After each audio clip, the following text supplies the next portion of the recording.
ethical issue we want to talk about is regarding climate change and its effects, most specifically the California drought. The drought is important because it is an example of how climate change is affecting people today. In the rest of this video, we will be talking about how the drought came to be, the problem it brings, the stakeholders present, and finally the ways we can solve it. One would think that global warming is the sole cause of the drought, but that is not the case. According to an article, California has experienced regular shifts of dry and wet periods, known as mega droughts. Recently, due to abnormal weather patterns, the droughts have become fewer, but just as devastating. People were hoping that the recent El Niño would help alleviate the drought, but this has not had much of an impact to do so. So far, the periodic ocean warming phenomenon has left much of the state in the same state, delivering only a few quick storms, nowhere near the legendary rain linked to past El Niños. As a result, winter in the southern half of the state has been dry with summer-like heat. In fact, the National Weather Service says that last month was the warmest February in San Diego since record-keeping began in 1875.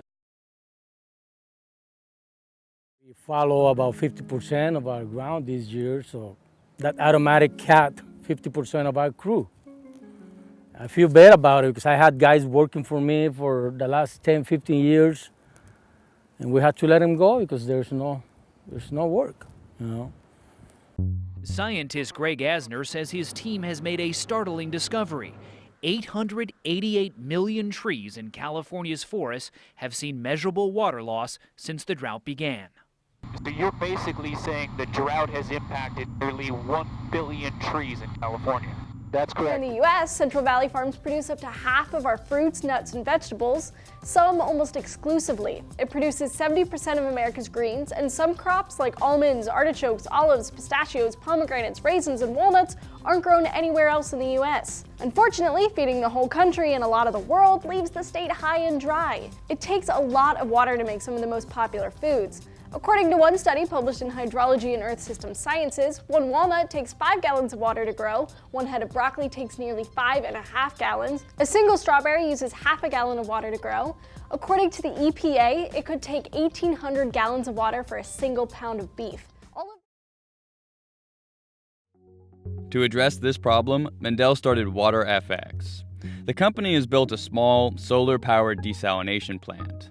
It pumps underground water through these pipes to remove the salt and make it reusable for agriculture.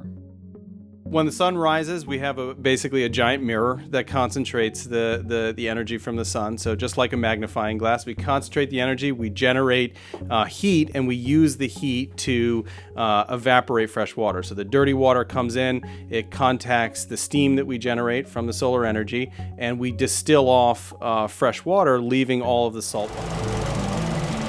It's a desert out here in Southern California, and expecting every homeowner to have lush green lawns isn't exactly realistic anymore. They do it in my rental house today, across the street, which is a big yard, and they do it in the front and the back, which is going to save me a lot of water. Turf Terminators launched last summer, so we've been going at it for about 10 months, and we've grown from 3 employees to 500. We realized that turf removal rebates that are available for the replacement of turf grass were rising in value. And so we put 2 and 2 together and figured out that we could run a business doing drought-tolerant landscaping here. We've got a variety of drought-tolerant vegetation. Primarily here we're going to be installing some lavender shrubs. We have kangaroo paw in the back and also tea tree here. So it's a good variety, you get a lot of color in these yards, but none of these plants are going to require much maintenance and certainly not a lot of water.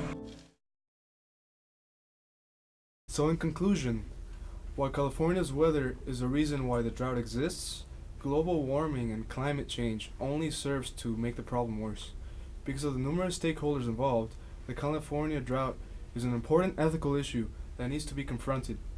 Although there is no way to change California's weather, we can always make decisions which adapt to it.